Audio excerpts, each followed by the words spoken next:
Ace, Classic Negative, Elvia, Nostalgic Neg, you know, the Acros. And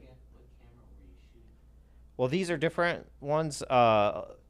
Mostly XT5, X106, XE4, and X100V. Or for most of these, I think. I can go back and let me go back a slide. So the left one there is X106. The top right was X100V. The bottom right, that might be, that could be, I don't remember. That could be XT50. Actually, I'm not sure.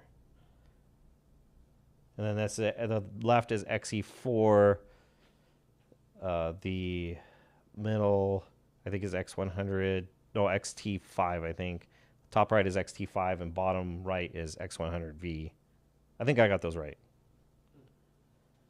And then I have a full spectrum infrared camera, and you can use, I have recipes for that. You know, if you have a full spectrum converted camera, or this one, it was an XT4 ES, which was actually a factory made full spectrum camera, so it came from the factory without the infrared filter, so that's always fun. And then got Reala Ace and Classic Negative. The Reala Ace was on the XT5, and the Classic Negative, I forget if that might have been X106 or XT50. I don't remember. I had both of those on that trip. I think it was XT50. Okay. So that was the film simulations, right?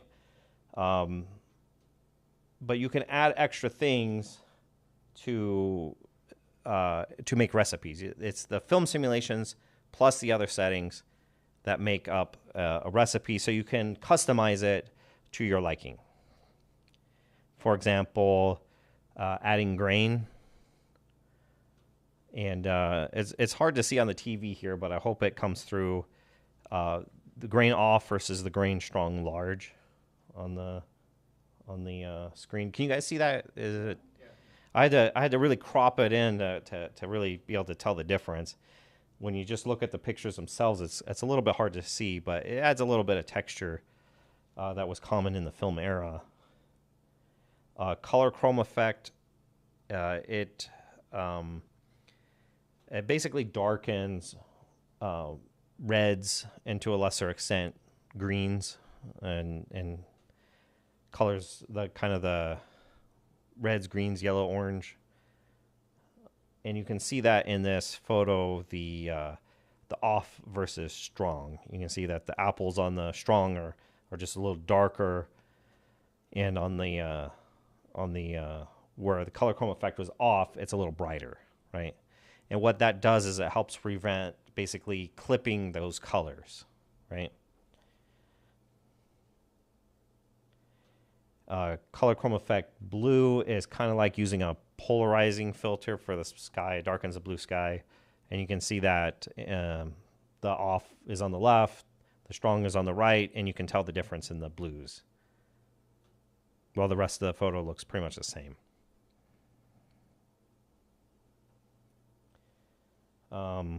Clarity is like, negative clarity is kind of like using a diffusion filter. If anybody's ever used like a Pro Mist or Cinebloom or something like that.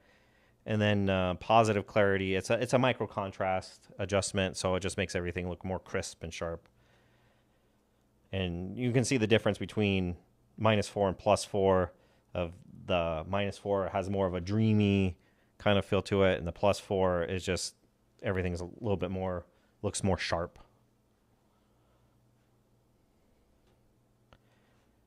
And like white balance shift is one of my favorite tools to fine tune the white balance. You can give it more of a warm or cool tone to it. In this case, it's white balance being zeroed out, the white balance shift being zeroed out, versus the white balance shift of +4 red, -4 blue, which is more warm. And so the film simulation plus all the different other options that Fujifilm gives you is what creates a recipe. The combination of those settings are what makes a recipe. And a lot of times they're modeled after classic film stocks. What are film simulation recipes? The film simulation recipes are JPEG camera settings that customize Fujifilm film simulations to produce various looks, often replicates film, and there are over 400 at my website, FujiXweekly.com, and in the Fuji X Weekly app. Recipes combine film simulations with other things like tone curve, color, grain, dynamic range, white balance, and shift. And they look something like this. So this is the classic color recipe. They have a film simulation, a dynamic range setting, the color chrome effect blue, white balance shift, a highlight adjustment, a shadow adjustment, color, sharpness, noise reduction, and clarity. So that combination of settings is what creates that look, that recipe. Here's another example. This is with classic negative. This one is one that's modeled after a classic film stock. And then this one's not modeled after a classic film stock, but after a certain photographer who used film at a certain location.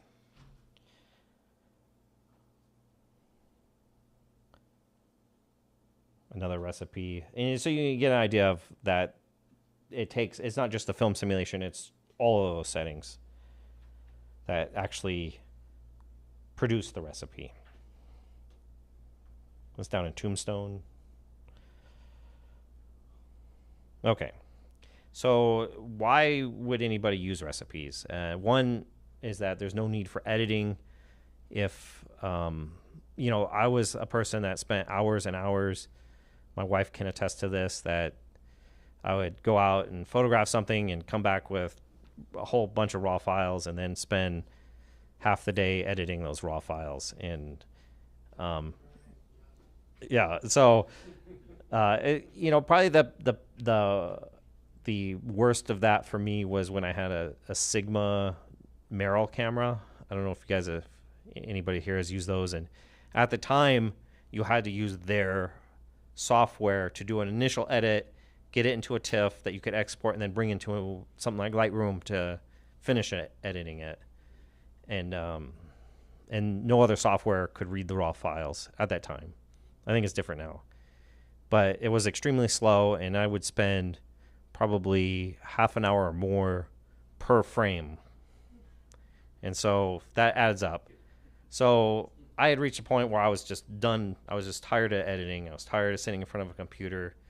I know a lot of people enjoy it, and that's fine. I enjoyed it also for a time, but then I got tired of it, so I figured out a different path, right?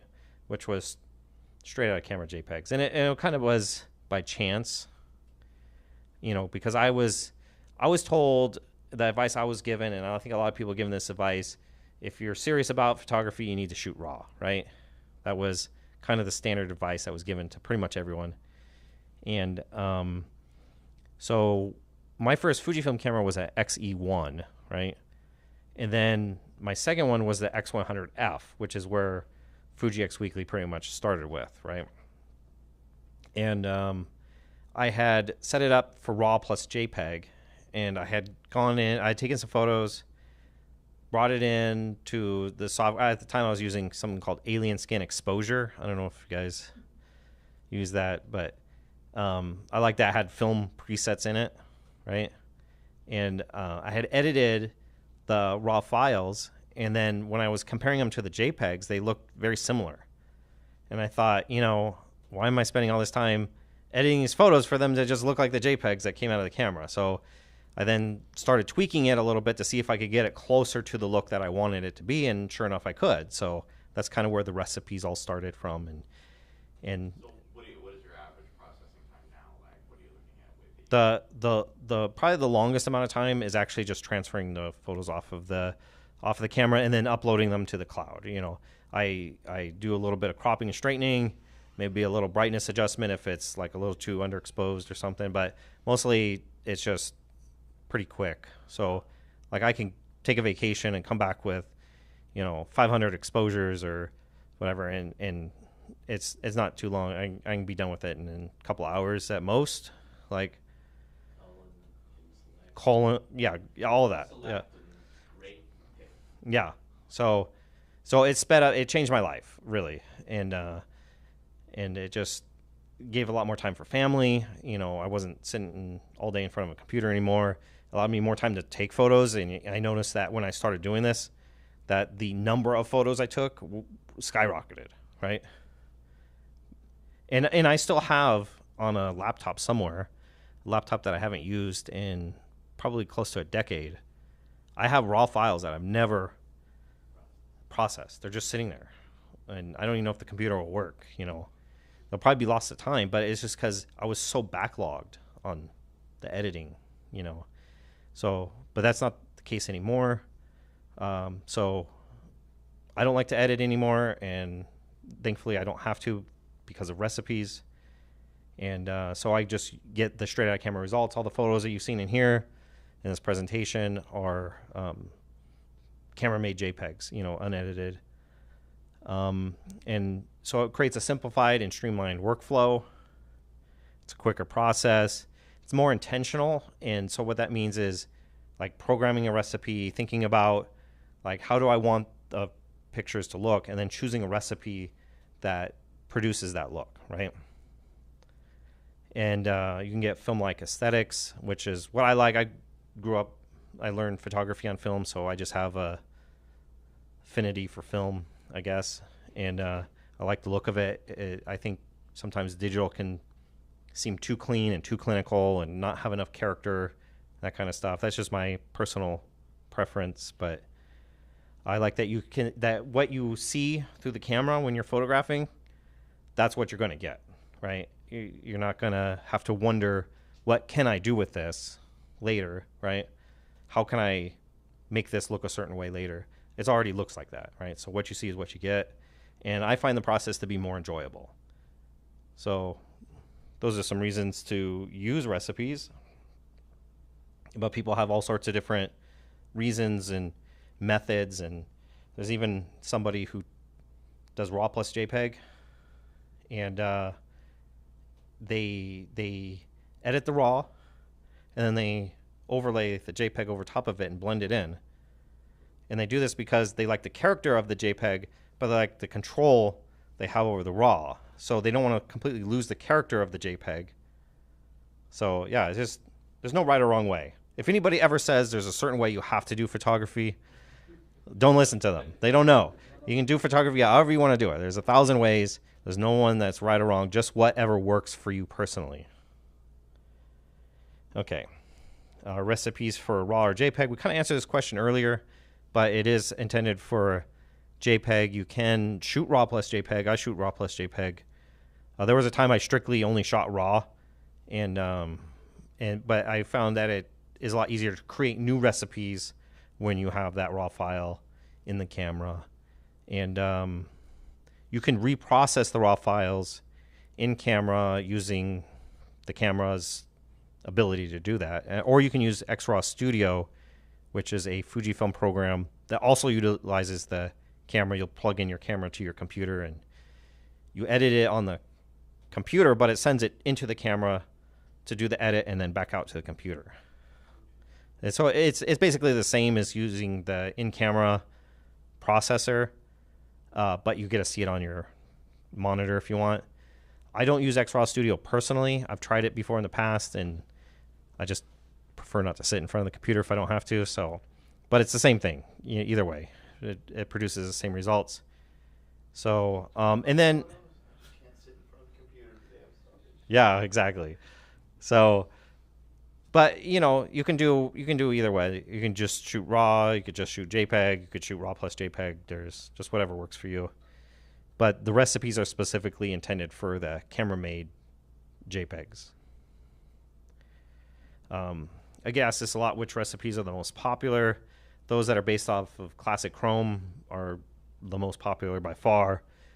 Classic negative is a distant second. Recipes that use Acros, Eterna, Nostalgic Neg, and Reale Ace are also popular, but still way in the distance. The most popular is one called Reggie's Portra.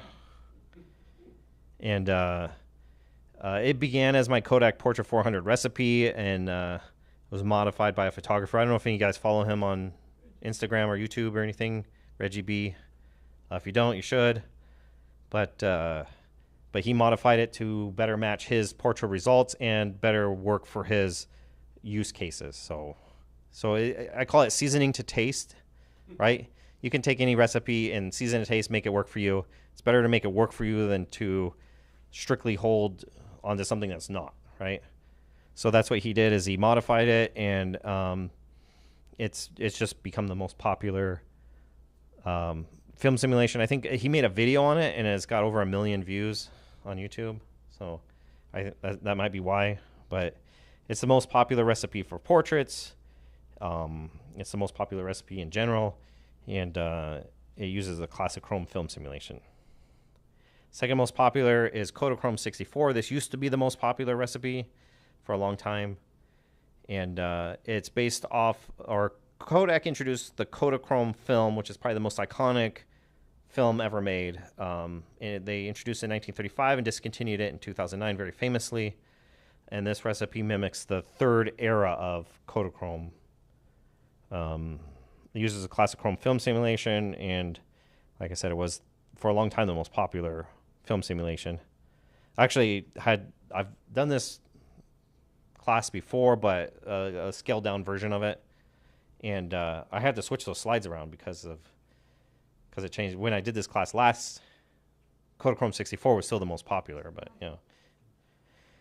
Third most popular is Vibrant Arizona. It's an attempt to mimic Wes Anderson's style, or at least as closely as possible on a Fujifilm camera, because they do give you some great tools that you can use to get close to different looks. It's not extremely robust, and you can't modify it in any way you want. So you can only get so close to things sometimes. So I did give advice on how to make this even more closely matched to like Wes Anderson's look on the website. If you go to the article and read it, there's some tips for doing that. But very popular. Everybody wants that Wes Anderson look, and this is the recipe for it. Fourth most popular is Kodak Portra 400 V2. Kodak Portra is a film that Kodak introduced in 1998, and it's been modified a number of times in the years since. Initially, there was a VC and an NC version. Anybody remember that? Yeah, initially they had two different versions, a more vivid one and then a more neutral one, and then I think in 2011 they did away with having two versions of it and just did one that kind of was in between the two. And so one film can have many different looks depending on how you shot it. Did you overexpose? Did you underexpose? Box speed?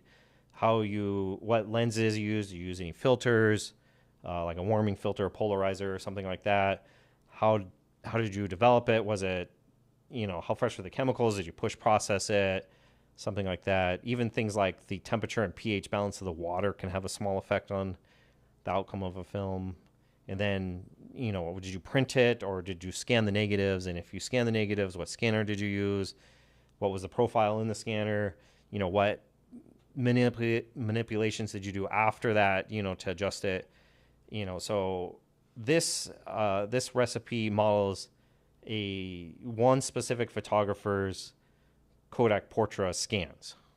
So the other recipe models somebody else's, a different photographer's Kodak Portra scan. So and then I just published a new recipe that kind of mimics Kodak Portra, but just not based on any of that. So you can just one recipe is not going to encapsulate all the looks that any one film can do. It's very specific. Like this one person's examples of the film is what this mimics.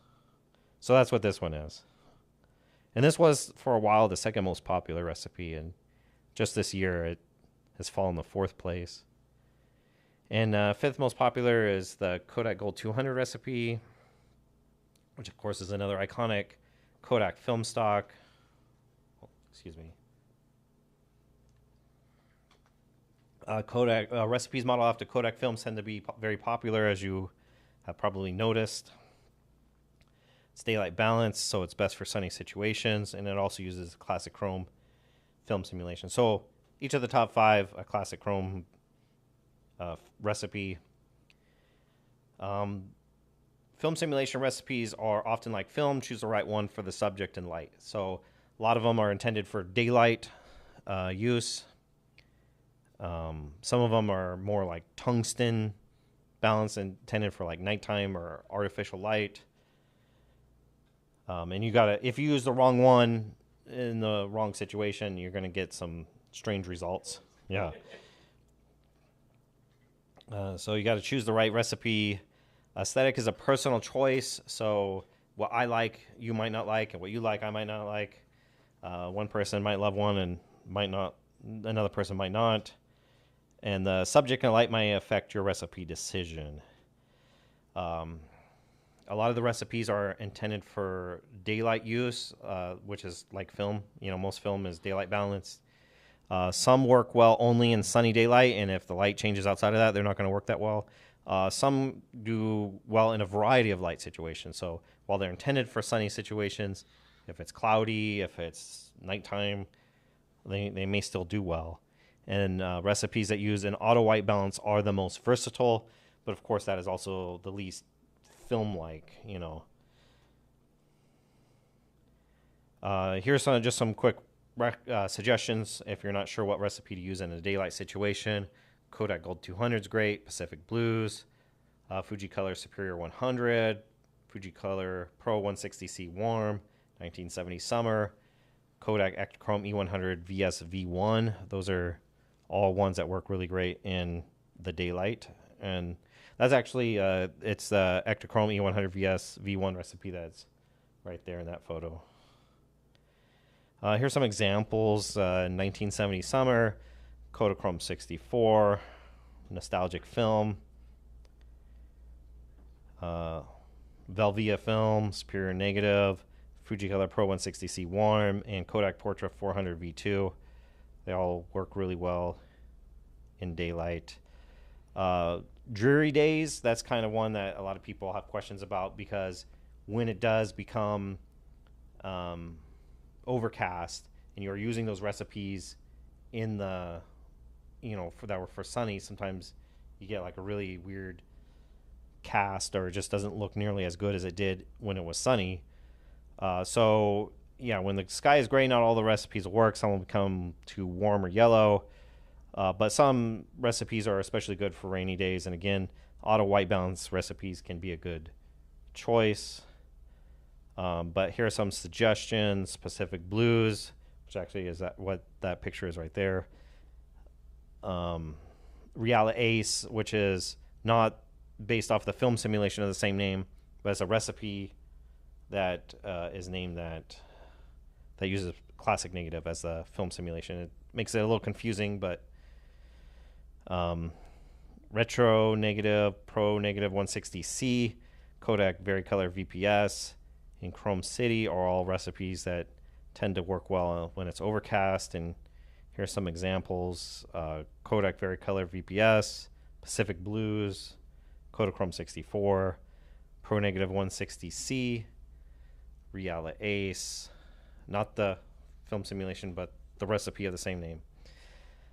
Retro Negative and Fujicolor Superior 200. And of course, another question I get is what recipes work well for skin tones and for people. And not all recipes are good for portraits. Skin tones vary and lighting varies. But the recipes that are based off of classic chrome, Reala Ace, Pro Negative Standard, Eterna tend to work best. But also ones that use Porvia, Astia, Pro Negative High, Classic Negative, Nostalgic Negative can work well too. For those here live, you may recognize the person in this photo as sitting in the back. But some recipes for people. Reggie's Portra is the most popular, so that's a good one. Kodak Portra 400, Kodak Portra 400 V2, Kodachrome 64, Fujicolor Pro 160C Warm, and Superior Negative all work well. Superior Negative is actually what that photo is right there. Here's some examples. Kodachrome 64, 1970 Summer, Kodak Portra 400 V2, Fujicolor Pro 160C Warm. That was taken here at the class at Nuzira. So that was, you recognize that? Yeah. Outside, right? Yeah, that was outside. Yeah, yeah, yeah. Reggie's Portra, cinematic film, and of course, Omar Gonzalez makes a, yeah, exactly. But yeah, so those are all good options. And then nighttime, some recipes, a lot of the daylight recipes don't necessarily work great for nighttime. So you want to find something that's tungsten balanced or thereabouts. And these recipes may not work well in daylight situations. So you may, if you use it in daylight, you may get a very blue cast, right? But and also, like the other ones, auto white balance recipes can be a good choice if you're not sure. And then here are some recipes that tend to work well for nighttime: cinematic film, Cinestill 800T, Sears 500T, Fujicolor Super HD V2, Push Cinestill 800T, and Fluorescent Night. And then here's some pictures of nighttime. You see Pro Negative 160C recipe, the Velvia 100F recipe, Kodak Varicolor VPS recipe, Velvia film, Kodak Portra 400 V2, Superior Negative, and Nostalgic film recipes. Which one did you like? I like all of them. Oh, you liked all of them? Yeah. How did you get the shot of the bridge with nobody on it? That's amazing. It was raining, so that's just, I guess rain scares, you get a little bit of falling water and everybody hides. There were some people on there, but Yeah, I see yeah. a few people. Was it the build? I've never seen the bridge like that before. Was that? Was it that your build weekend? Oh yeah, it was at the build. Yeah, after that was over, it was like the next day it rained, and I was still in the. So yeah, my wife and I crossed the bridge, and there was a few people, but there wasn't a lot of people. Great shot. Well, thank you. If you're not sure what recipes to try, you really aren't sure what to put in your camera, Reggie's Portra is a good one. You can use it if you have X-Trans 4, X-Trans 5 camera. Kodak Portra 400 V2, again, X-Trans 4 and X-Trans 5. Kodachrome 2, if you have an X-Trans 2, X-Trans 3, X-Trans 4, X-Trans 5, there's a version for your camera. Fujifilm Negative is just X-Trans 5. Nostalgic Americana is just X-Trans 5. And Kodak Trax 400 if you have an X-Trans 3, X-Trans 4, and X-Trans 5 camera. So if you're just really unsure what recipes to even program into your camera, I think that's a good set to start with right there. You can find them on my website or in the Fuji X Weekly app. If you don't have the app, these QR codes will take you to where you can get it. You can find it in the App Store. If you just scan the code, it'll take you there. The app is free to download, free to use. You can unlock advanced features by subscribing, but the app is intended to be usable even if you don't have a subscription. So it's just a way to unlock, get the most out of it, and help support what I'm doing. So. Why does it have a dinosaur? Because I use Google to generate the QR code, and they put a little dinosaur in it.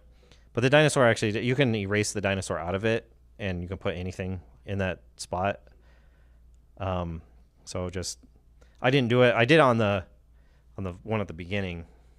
I put my little logo in the middle. But so if you ever use Google to generate a code, you'll get a dinosaur, but you can feel free to erase that out of it and put in whatever you want in there, and it'll still work. So it won't change it. So who here has programmed a recipe into a camera before? If you have experience, well, we're going to go through and we're going to do that. We're going to, so if you have a Fujifilm camera, go ahead and pull it out. We're going to run through the process of doing that, but you feel free not to save it if it messes up what you already have programmed. Now, each Fujifilm camera generation is a little different in how it works. So some things can be a little bit different, but for the most part, we should be able to get through inputting a recipe. So to start with, you're going to, I guess I'll grab this.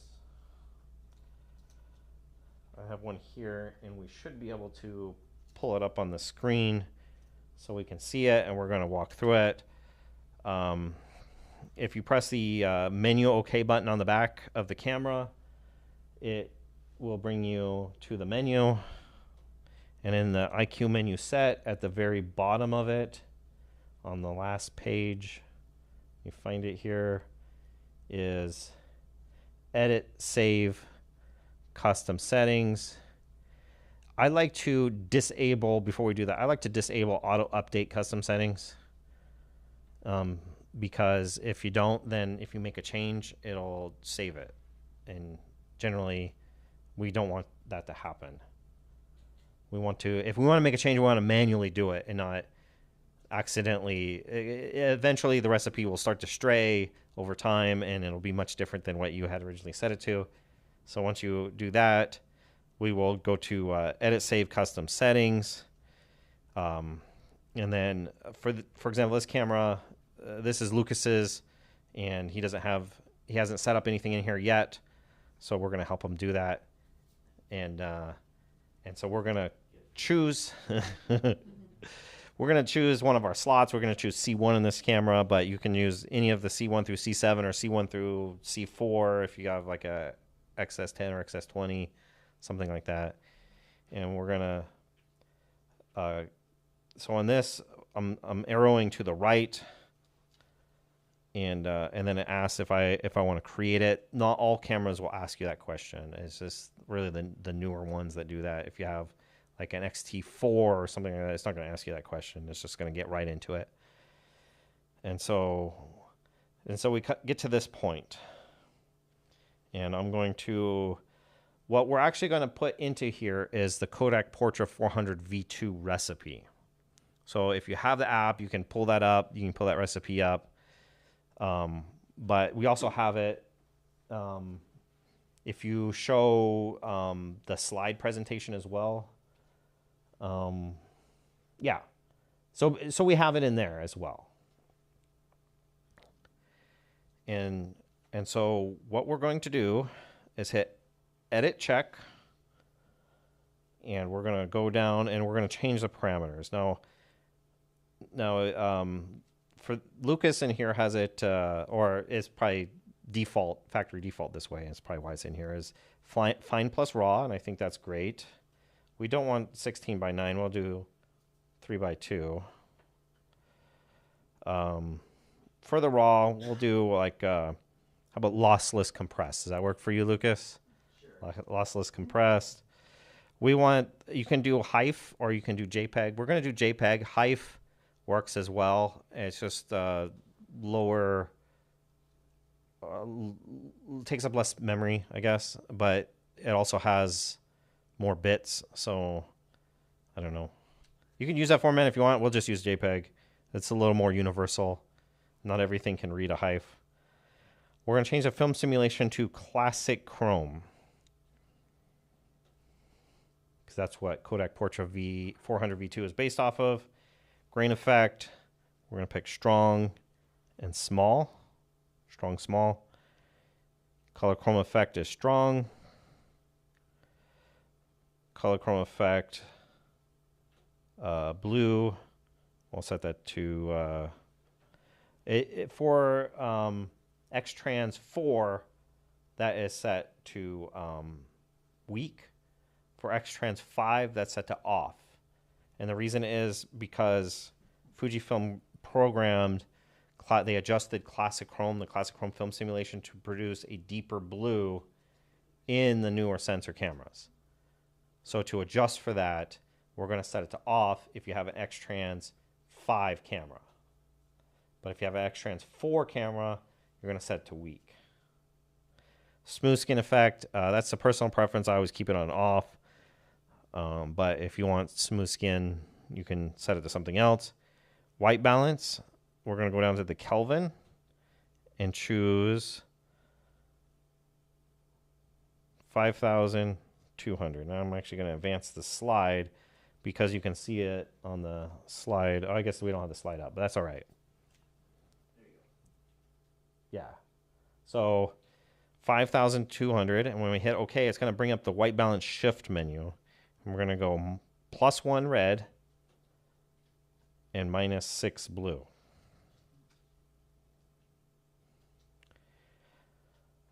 D range priority should be off. Dynamic range, DR 400.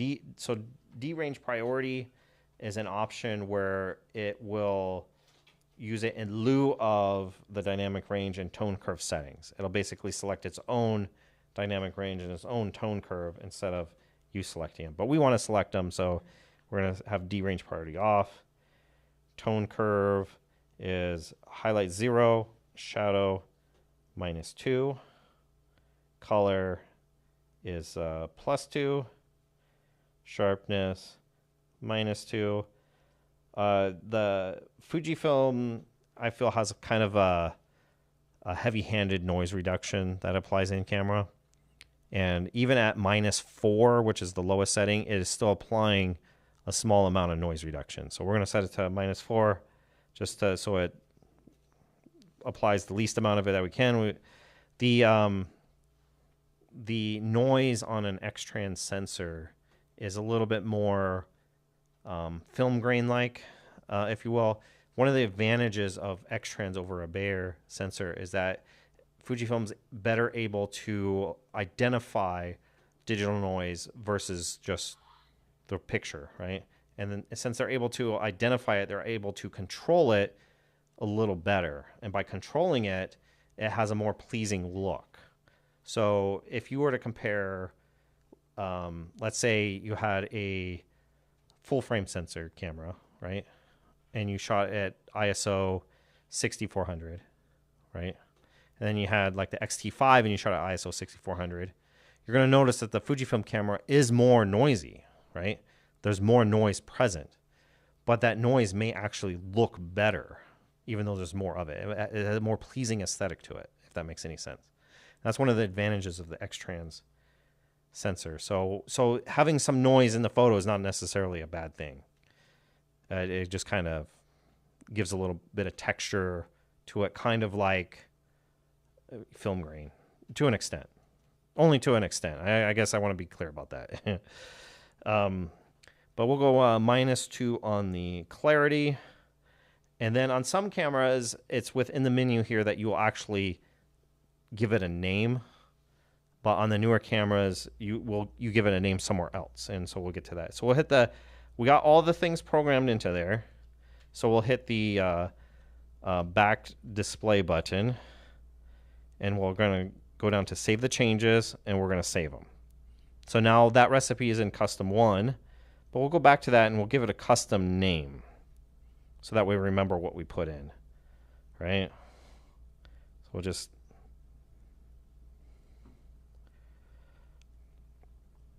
So I'll name it real quick. Kevin. You put anything in there you want. It doesn't have to be accurate to... I've done stuff like that before where I just give it like a quick, like maybe I'll put in there new or something like that, you know, or K64 for Kodachrome 64. But yeah, you can, whatever works for you. There's no right or wrong way. So I hit the set, and then let me take the lens cap off of here. And then when we hit the Q button, since we have it programmed in there, when we hit the Q button, it'll allow us to choose. And then everybody out there who's watching on the internet can see everybody who is in the audience. But yeah, that's what it looks like. This recipe is for outdoor sunny daylight is where it works best. So not necessarily indoor with artificial light, but But yeah, that's how you program a film simulation recipe. The first time or two, it can be like a little bit tedious, trying to figure out, okay, what do I do here? What do I do there? But once you've done it a couple of times, it's like second nature, and it's really quick and easy to do. One of these days, I really hope that we can just send the recipes to the camera. You know, that would be really nice. And that picture at the bottom right is with the Kodak Portra 400 V2 recipe, so that's what it'll end up looking like if you use it in the sunny conditions. And that's the end of the presentation. Do you guys have any questions? And feel free to ask, because the people in the audience watching online, they can't ask any questions, so they may have a question like that they want an answer to. Clarity, how it, when you change clarity, Mm-hmm. it takes a processing time with the camera. Yes.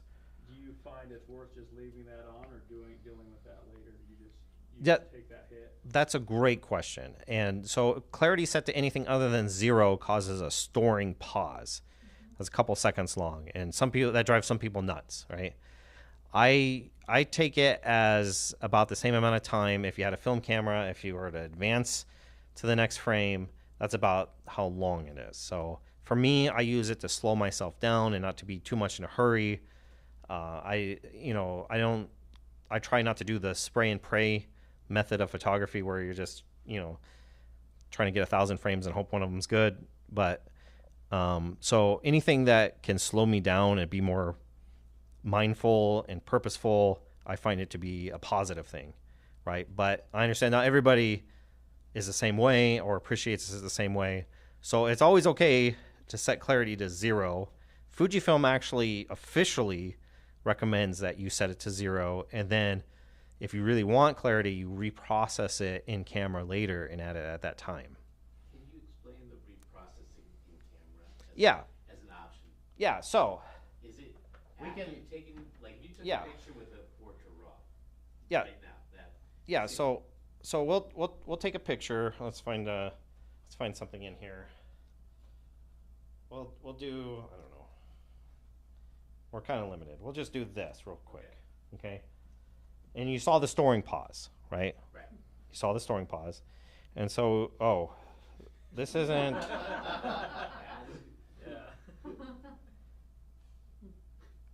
I don't know what setting you had in here, Lucas, but I think you had something set where it'll display the photo until you say not to.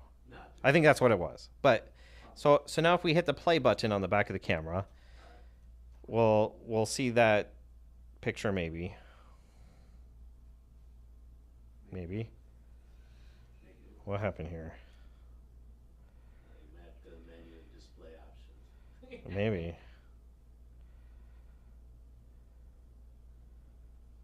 Well, Or did it save it? I hope it saved it.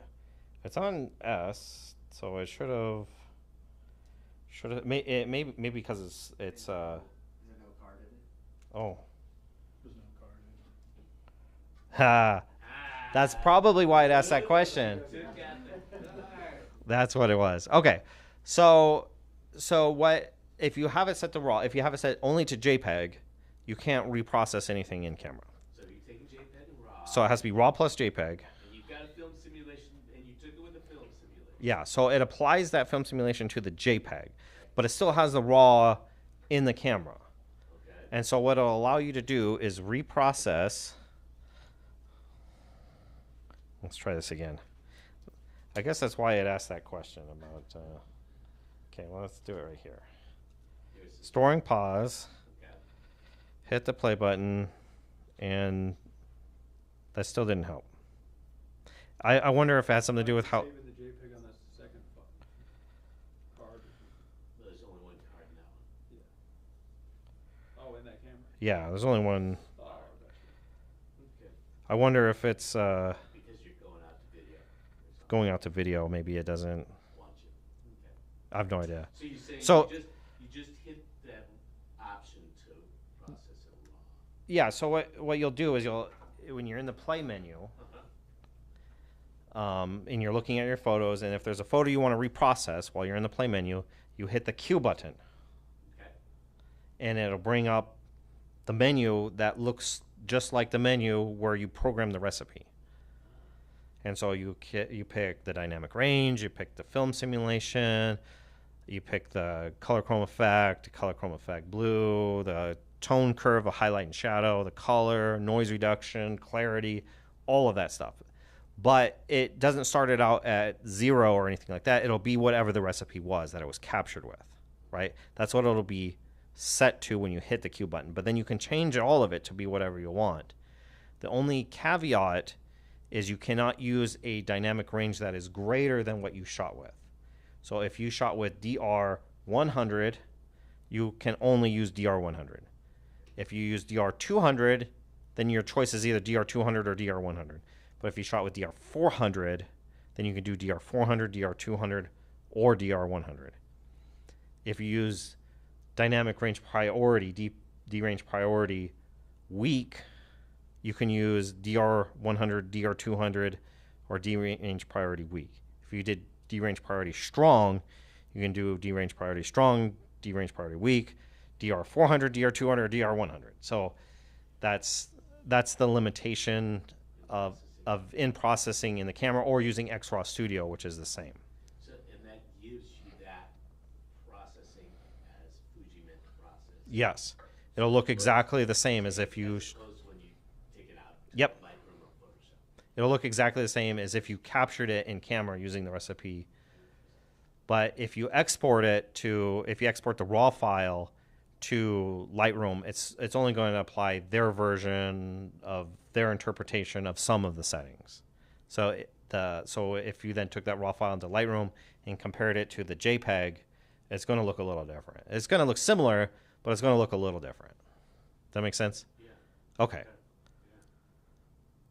So that was a good question. I'm sorry we couldn't demonstrate it all here, but it's exactly the same as when we pulled up the menu to actually program in a recipe. It's the same exact menu. Were there any other questions?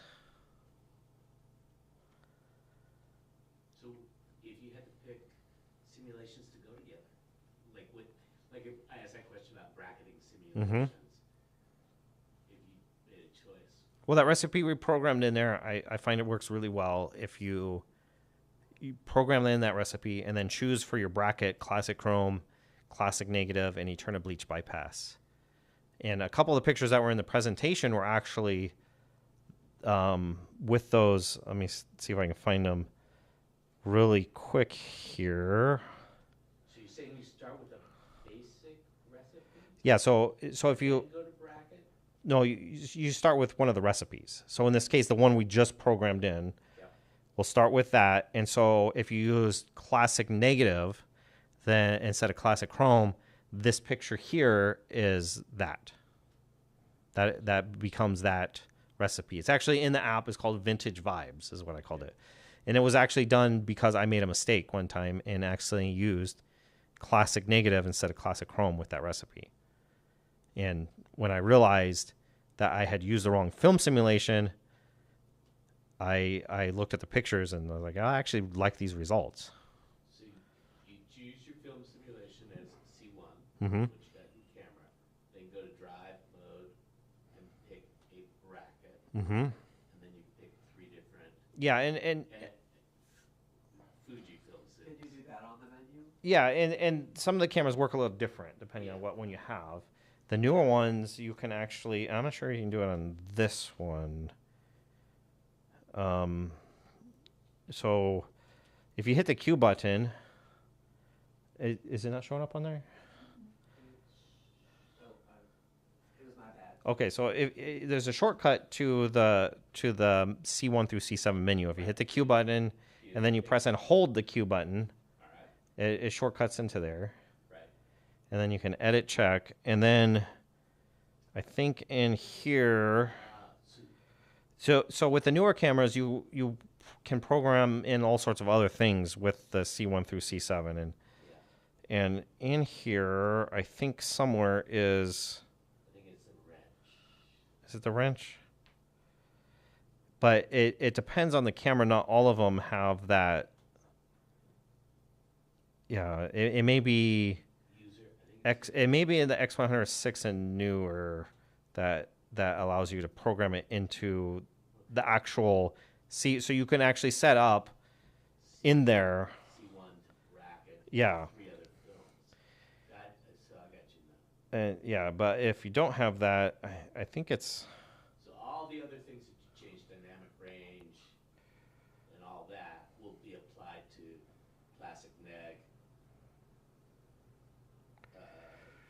pro neg, whatever Yeah. you choose. I don't think it's in the drive setting. Bracket. Yeah, there we go. Yeah, so they in different cameras they put it in different places in the menu. So it's not all the cameras are going to be exactly like this of where it is. Mm-hmm.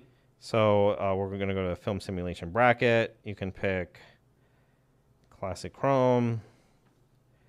We can pick classic negative, and we can pick eternal bleach bypass as our 3, right? Gotcha. And then When you shoot that C1 profile, and then that bracket. yeah, and then on here, I think in this camera you actually have to set it to bracket on the top. Of course, we won't be able to see the pictures. Apparently, we can't play them back. But It's then, gonna take 3 frames. but it's going to take 3 frames, right? And it'll save a RAW for each. So it's going to save 3 RAW and 3 JPEGs.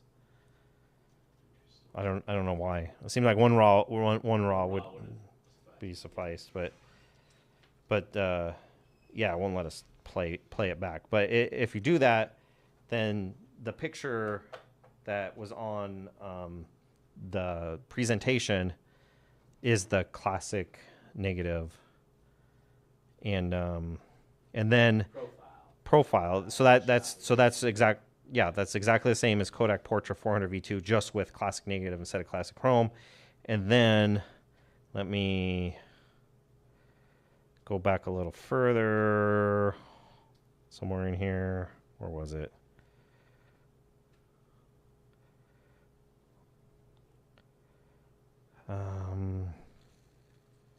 I remember where it was. Sorry for, I passed it. That one right there is eternal bleach bypass. So if you bracket it, then that's that one. And that one is also in the app. So it's the same settings as Kodak Portra 400 V2, just with eternal bleach bypass instead of classic chrome or classic negative, you know. So yeah, you can do that, the bracket feature in that way, and it works really well. Or like I said, there's also one called universal negative. If you go on my website and search that out, you'll find it. And you can just pick 3 film simulations, whatever 3 you want, and use the bracket with that. Yeah. Were there any other questions? I have more of a comment. I liked your article with the one that was the same recipe and you just choose. So that's what I've been running lately.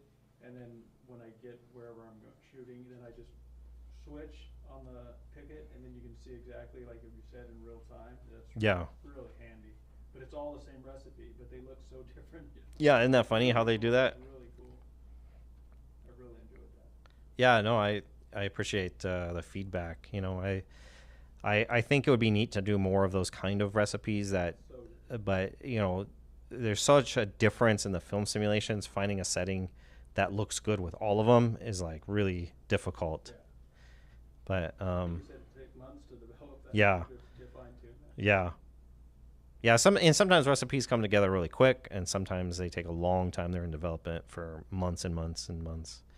But and then sometimes they come together in a couple hours or something. You know, just depends on the recipe. They're all different.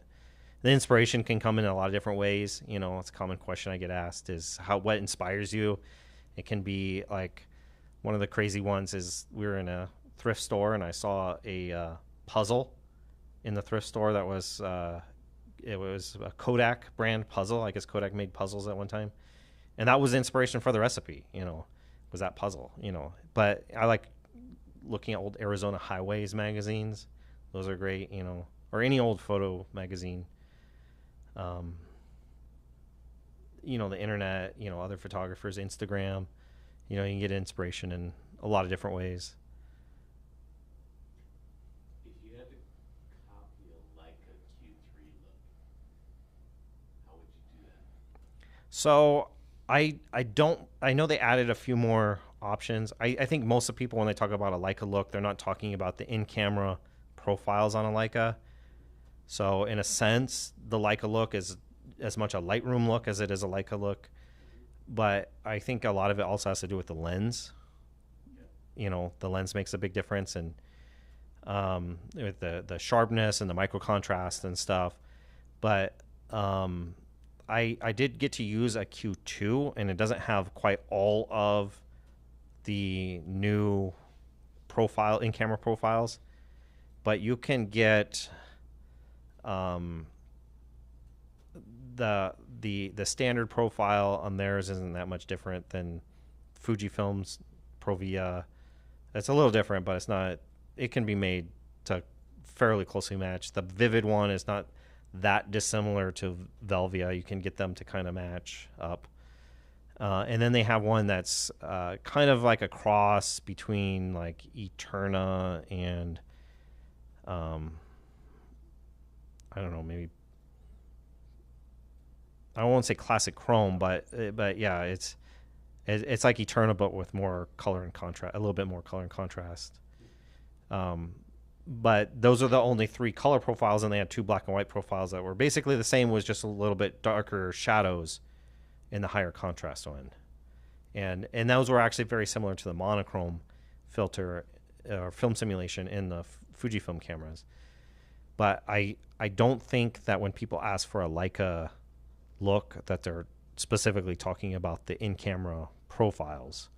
They're more talking about the look after it's been edited in presumably Lightroom, you know, but so I'm sure that the sensor that they're using and whatever they're doing within the processor in the camera to that raw file plays a role in the outlook.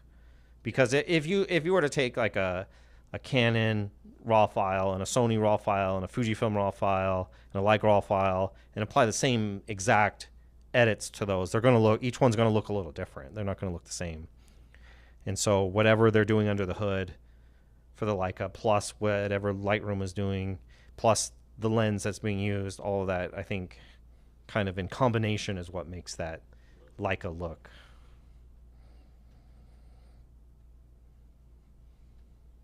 Anything else? Well, I appreciate you guys coming. There is, for those here in person, there is a discount today that see Lucas about, and he'll tell you all about it. And I appreciate Lucas for having me here and allowing me to do this class, and it's been a lot of fun. Looking forward to, you know, talking to you guys more after class, you know, shaking hands, and you guys feel free to ask me any other questions or anything like that you want. If you want to do yo-yos, you know, we can. Yeah. So, yeah, we'll continue the fun. But for those watching on the internet, we'll go ahead and close this out. I appreciate you guys watching, and I have other events coming up, and I'm sure there'll be more. So watch my website, and hopefully we can do more here with Nuzira in the coming months and stuff. You know, as the weather's going to get nicer, we'll try and do some photo walks and stuff, and yeah. So those on the internet, we'll go ahead and sign out. See you next time. And for those here, we'll yeah, let's chat it up, and let me know what questions you have. Yay!